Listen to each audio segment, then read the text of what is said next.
Major breaking news. NIL gets a little overhaul. The rest is coming. I promise you. I asked Daniel what this means for college football next. Locked on Bulldogs.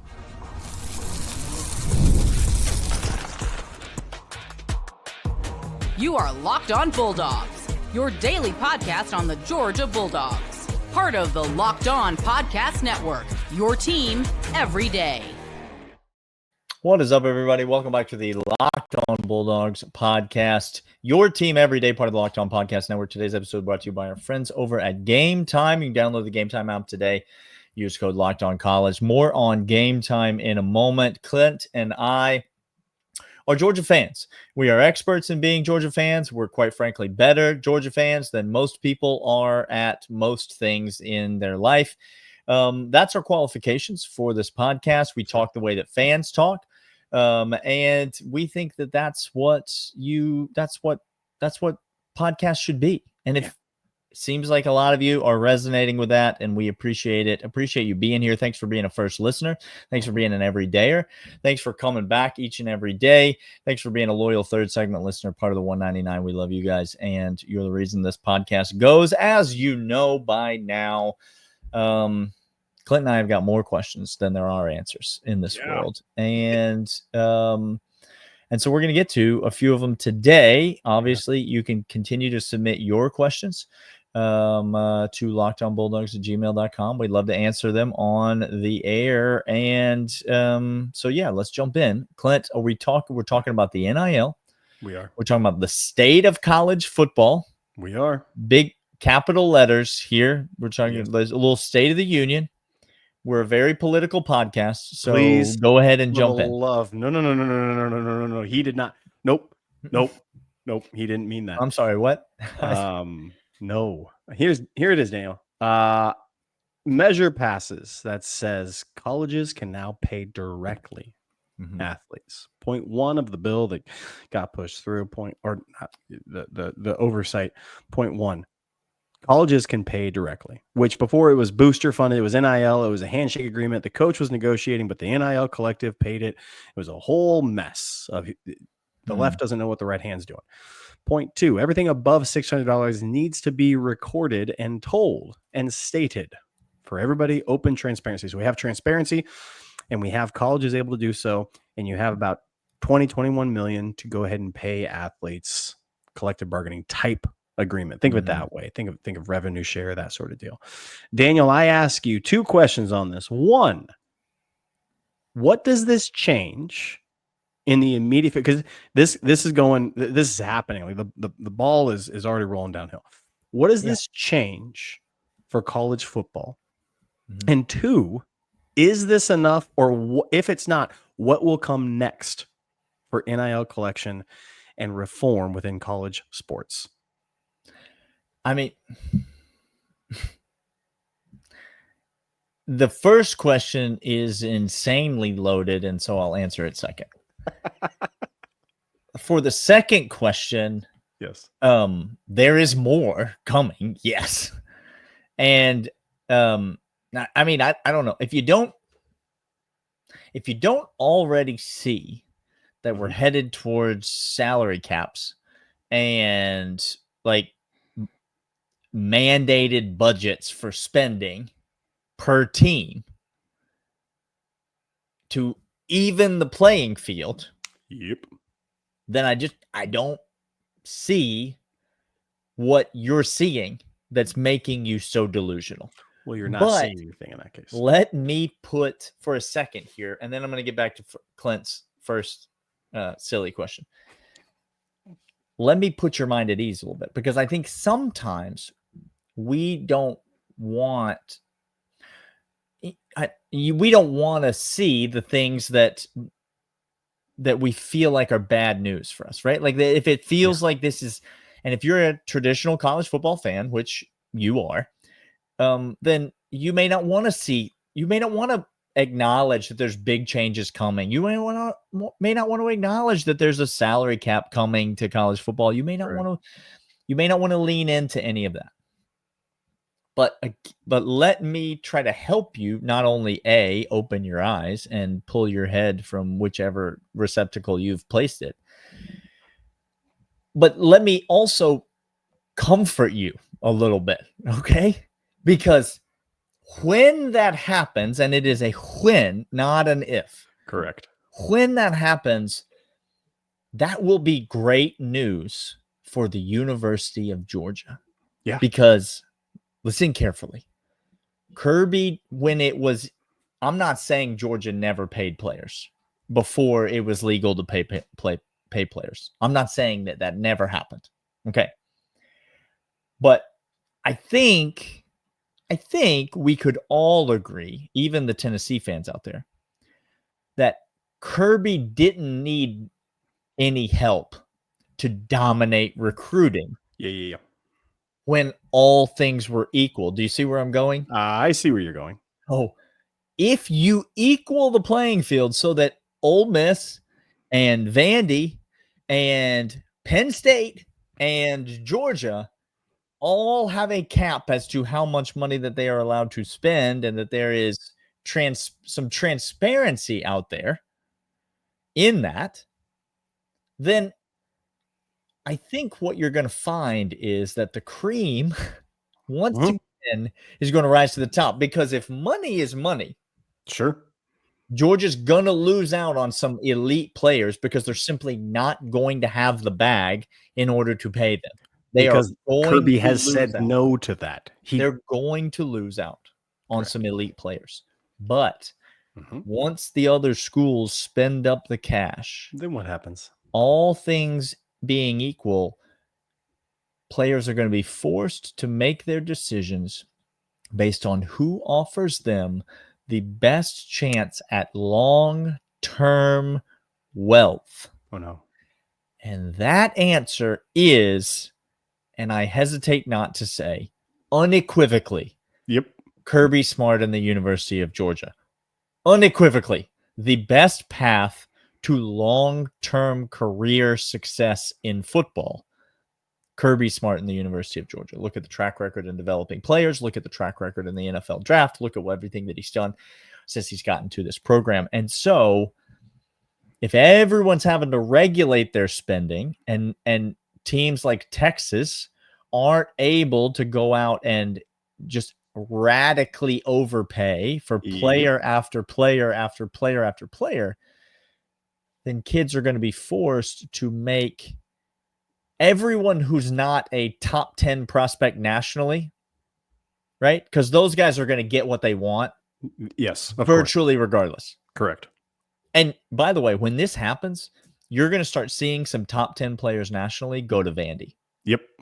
Because Vandy's going to be like, oh, we got a salary cap? Cool. I'm going to spend it all on this one. Here's all of it. Yeah. And look, that's going to happen. And so, but all the rest of the players are going to have to make decisions based on, not off of immediate gain, which I would argue has hurt Georgia more than it's helped them in recruiting over the last few years, but they're going to have to make it based on long-term gain. Is it enough? Yeah. Clint, it doesn't, here's the thing. It's not enough to make me hate college football. So and if in this scenario that I'm describing where we're full on a pro league, guess what? I'm going to still love college football. I'm going to still love it. So yeah, I don't see that changing. A couple things you said that I couldn't agree with more. The top 10, Georgia likely, based upon rankings of composites, likely will not have a top 10 guy that doesn't already want to come to Georgia to be developed and go to the NFL, because Kirby Smart is not going to the bidding war, like you said, with the Vanderbilts, with the Oregon States, with those teams that say, here's 13, here's over 50% of our entire budget on you. Kirby's going to be like, okay, great. I'm going to go down less. Likely the case. Secondly, this is like Happy Gilmore when he learned how to putt, and all of a sudden he's like, Happy learned how to putt. Y'all screwed. When you equal the playing field to Kirby Smart, he's better at it than you are. And so when you demand people can't go outside of the regulations, they have to play close to Kirby Smart. They have to come on the same field as him. They have to get in the ring with him. He's a monster. You got to park your helicopter next to his, and that's not going to work out great for you. No, it just doesn't. it just doesn't. This only favors UGA. It happens to be what I thought college football was going to do. They're going to do more. This is step one, but this is a good first step. I'm going to come back after this and answer a question that Daniel has for me. Come on back for that. But first, these. And these are, in fact, game time. There's nothing like the NBA playoffs. The intensity buzzer beaters, fan losing their minds, which we know happens all the time. The atmosphere is must experience. No, not us. Even the biggest playoff games. Dubs, get him the water and bring it back. All I needed was a water. Prices on the app actually drop closer to tip off with killer last minute deals. Panoramic seat views, no surprise fees. We were just in the app looking at a couple of matchups we see coming up this season, trying to game plan when Daniel and I are going to go to games. And we are excited for it because they have zone deals offering 60% off great sections. I love to see that. I get to see my exact view before I buy the tickets. No surprises. Game time guarantee. You know you're getting the best deal. If not, they're going to go ahead and give you 110% of the difference in credit. Take the guesswork out of buying tickets online with Game Time. Download the Game Time app, create an account, use promo code LOCKEDONCollege, $20 off your first purchase. Terms apply. Again, create an account, redeem code LOCKEDONCollege, $20 off. Download the Game Time app today. Last minute tickets, lowest prices guaranteed. All right, Clint. Yes, sir. Let's stick with recruiting, shall we? Let's talk about. I'm not going to talk about specific prospects. Let's think more philosophically about recruiting for. Let us wax poetically on this. Let us do so, please. I know that Georgia has been dominating the recruiting game. You know that they've signed the number one quarterback in the country for the 2026 class. Yes, his name's Jared Curtis. He lives here in Nashville. He does, and he's quite good at football. Some people believe he's not coming to Georgia. Like he won't do it because we can't have nice things. Okay, again, if you're those people, I don't know. I simply can't help you. Go away. I don't know what to tell you. So I'm going to open up. Okay. Every other position group on the board. And I'm going to tell you that you can pair Jared Curtis, the number one quarterback in America, okay, with the number one player from any other position group you choose, but that will be the only other position group in which Georgia signs the number one player in 2026. Now, this is not a hypothetical, recruiting philosophy question for all years. This is for the next 2026 Georgia Bulldogs recruiting class. So you don't necessarily need to know who the prospects are that are the number one receiver, number one running back, number one offensive tackle, number one, defensive tackle, whatever. But if I told you can choose any position group, and that will be the only other position group that Georgia signs the number one player in addition to the quarterback position, what are you going to take in order to maximize the impact for your University of Georgia football team? Okay. Let me break this down. Here's how I would composite a roster. It turns out that I would make a roster composition exactly how Kirby Smart makes, because he's the best in the business. Okay? Because you're just going to copy. Because I'm just going to copy, like straight up. If I'm sitting next to the smartest kid in the class and they just tilted their paper this way, that's my answer. Okay? That's my answer too. I had the same thing. Great. Fantastic. So how he has done it is he's going to go ahead and load up on defensive side of the ball to make sure the defense is stout so that we can go ahead and be in games the way that we want to be in games. We want to run the ball. We want to stop the run. All of that, Daniel. Okay. Now, here's what's interesting to me about Jared Curtis, because what you want to say is, well, Jared Curtis, you have such an incredible weapon. Don't you want to pair him up? Don't you want to go ahead and give him offensive juice at wide receiver or tight end or the number one recruit? Isn't that what you want? Isn't it? Nope. I'm here to tell you definitively. Clint hates having fun. He just doesn't like having. What? He's just not into it. if He's you're not interested. if you're telling me there's only one recruit that I get to have the number one, Yeah. Jared Curtis is going to be on his own elevating 4 stars and fringe 3 stars to better players. You know that's right. At the wide receiver, tight end position. Okay. Was it nice to have Brock Bowers, the best tight end in college football history? Yeah, it was. Was it nice to have Jorge Pickens? Yeah, it was. Were either of those guys the number one in their class? No, they weren't. No, they weren't. So, and is the number one in 2026 at either of those positions even going to be close to those guys? No. nope. Okay. Especially not in the case of Brock Bowers. So. Especially in Brock Bowers. So do I trust that the offense is going to go ahead and I do. Now, here's where I'm going to deviate a little bit, because this not only comes with Jared Curtis' success, this not only comes with what I think we need in this next class based upon our current roster composition. Yeah. We missed out on the 5-star plus Cantwell to Miami, which come back and tell me. Check on me later. Check on me. Just have this question to me. I hung the little note on my door. It didn't say no service. It just said check back later. Well, we're just not right now. Okay. That's what I'm trying to say. Just not right now. So to me, it's between an offensive lineman. So Cantwell, if he is number one, you're going to go tackle. Great. Okay. So I want the next best tackle right tackle, left tackle, if we split it up that way, or interior offensive lineman. Sure. But I really don't think I'm going to do that either, Daniel.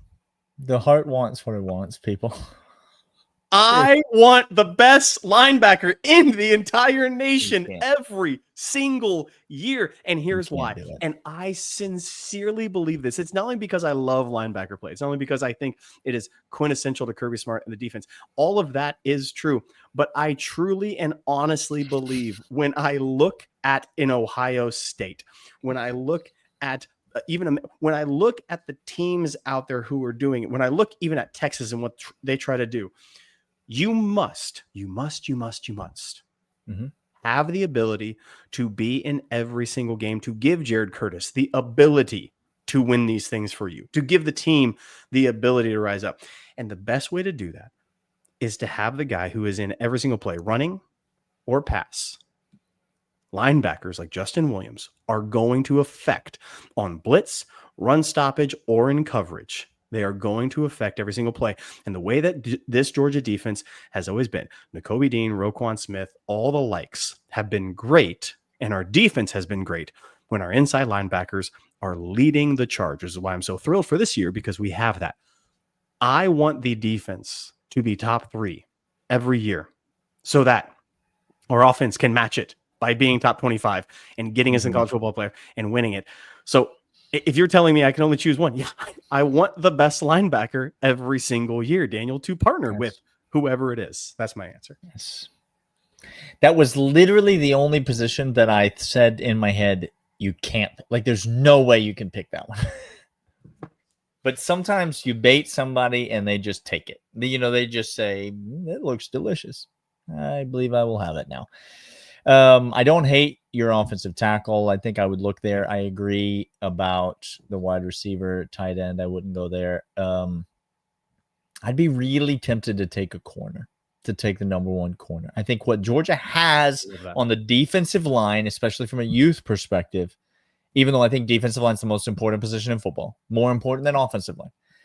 I think what Georgia has from a youth perspective, especially getting Griffin last year, there is so good. You got to go look elsewhere. I think the same thing at linebacker, obviously with not only Chris Cole and Justin Williams, but Walker waiting in the wings already on campus, Clint. You've just got, there's just a plethora of, there's not enough spots for more people to play. And so I'd be tempted to go with a corner, but I'd probably end up taking a tackle. All right, Clint's got one last question for me, and we will get to it right after these.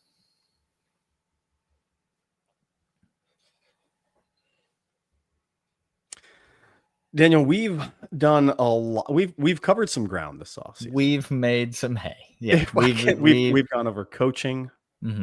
We've gone over depth of position groups. We've gone over NIL. We've gone over collectives. We've gone over recruit. I mean, we've hit the big ones.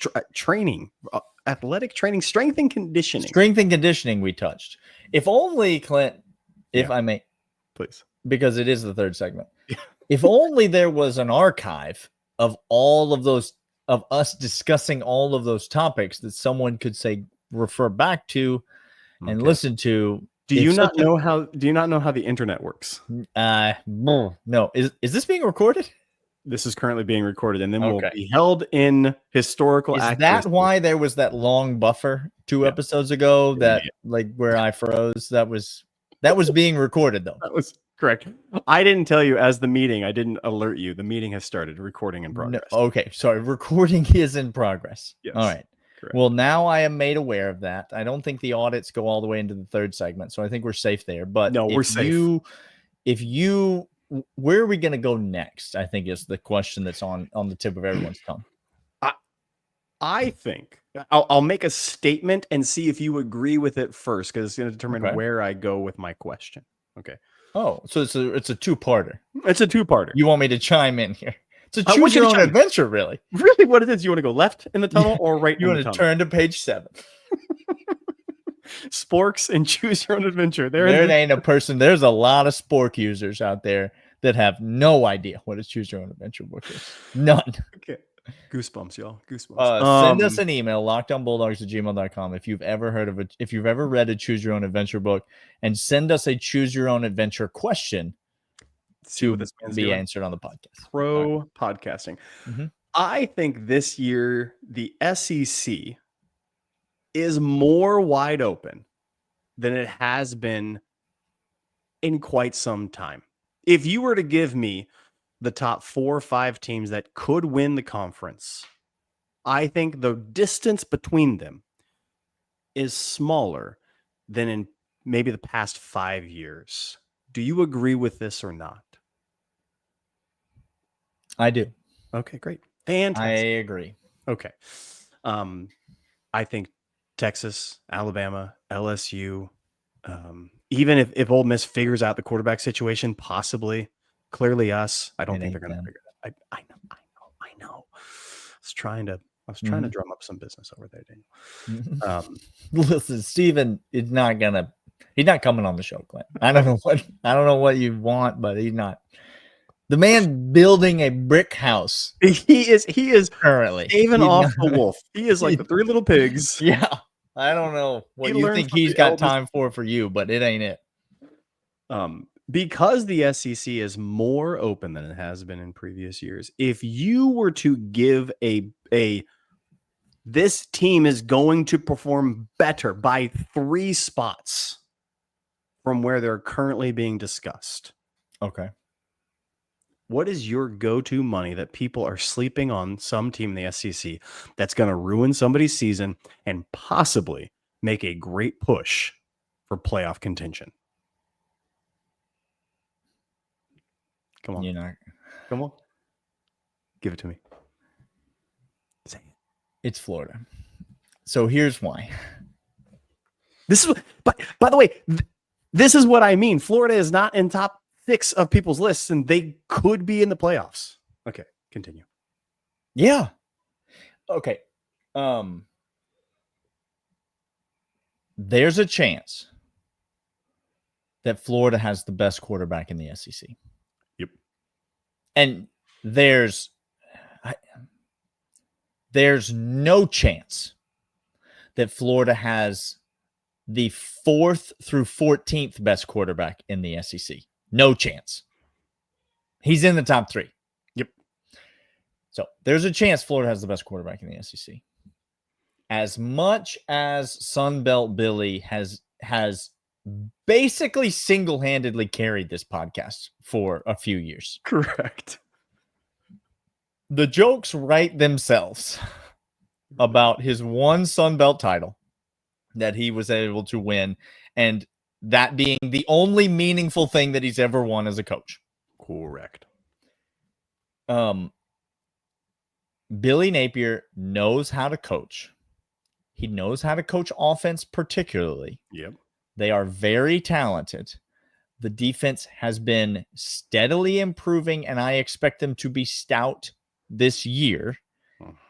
And they have all of the pieces moving in the right direction. And most importantly, everything feels like it's flying way, way, way under the radar for this Florida football team. Now, the schedule's still not great, but everyone made a huge beef about Florida's schedule last year. And guess which games they were referencing as being debilitatingly hard? Oh, I don't know. Florida State. This just in, Georgia Tech is a more difficult ACC non-conference opponent than Florida State, and that is empirically provable. Yep. The schedule's not great, but I will tell you, I, for one, am out on LSU. I'm out on Brian Kelly and LSU. I think Florida wins that game. That's week 3, Daniel. I think Florida wins that game, and then all of a sudden I think there's a ton of momentum in Gainesville. Now, do I think Florida's going to, go 11-1 or something, win the SEC, or even be in the SEC title game? No, I don't. But I do think that Florida has the best chance to be the Tennessee of last year, meaning they don't win the SEC. They don't even play for the SEC title, but they do sneak into that playoff. They'll be playing a road game in the first week of the year, on the first week of the college football playoff, as, a lower seed.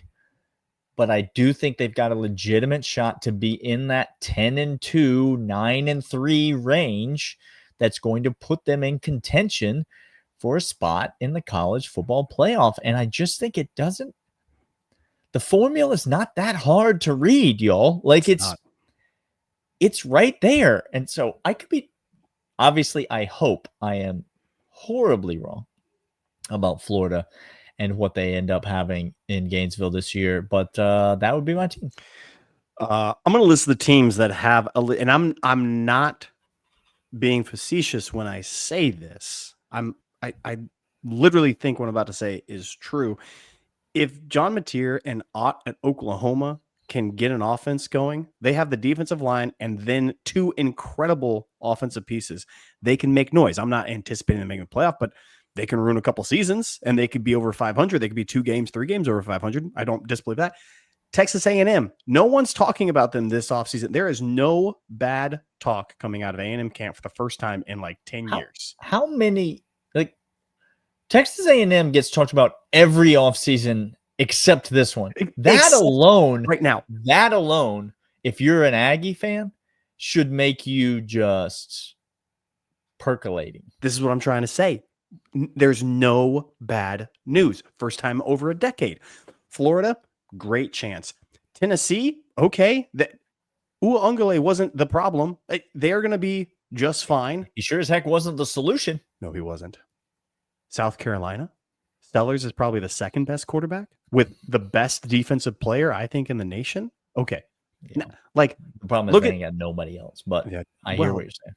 Florida has to play at LSU week 3, at Miami week 4. Texas comes to the Swamp week 5. 7 interceptions for Florida in that game against Miami. Book it. Book it right now. A&M on the road. Mm-hmm. They go, and the back half, if they can get through the first 6-7 games with 1 loss, 2 loss, I think the back half of the schedule fits up perfect. They get Tennessee at home. They go to Ole Miss. I think Ole Miss takes a drop. They go to Kentucky. Who cares about that? And Florida State to end the season. You might not like to hear it, but Florida is going to be good. But I think you mentioned it. I mean, LSU obviously a threat to win. Alabama obviously a threat to win. Texas obviously a threat to win. Georgia obviously a threat to win. You just mentioned Florida, A&M, Oklahoma, Tennessee. We're at 8, y'all. That's 8. We just named 8 teams. That's over half the conference. That's a crazy number. It's open. I still think it comes down to 2 or 3 teams, but it's wide open behind that, and any one of those teams could play spoiler and sneak their way up in there.